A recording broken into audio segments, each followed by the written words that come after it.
Hi, my name is Andrew McDonald, and I'm currently a Fantasy RV Tour ambassador, but before that, I was a customer. We've been traveling with them for well over 7 years, met so many wonderful friends, and we decided that we'd like to help and be part of the ambassador team. We definitely recommend all of our friends to come with us, and they have. The best part I like about the tours is we take all the guesswork about how to get from one spot to another. There's a driver's meeting before we go, and there's a mile marker by mile marker trip guide that tells me where my fuel stops are, where my pullouts are.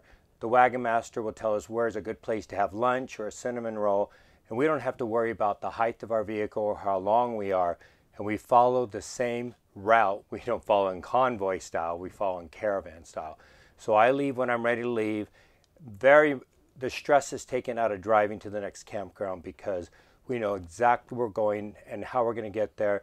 And we know that somebody called the tail gunner will be behind us in case we have a medical emergency or a breakdown. So we know that someone's there to always help us. And we definitely enjoy doing this. And most of our friends that we meet on these trips come back and go to other trips. And we just decide while we're on a trip, where's our next trip, and we all book it for the next year.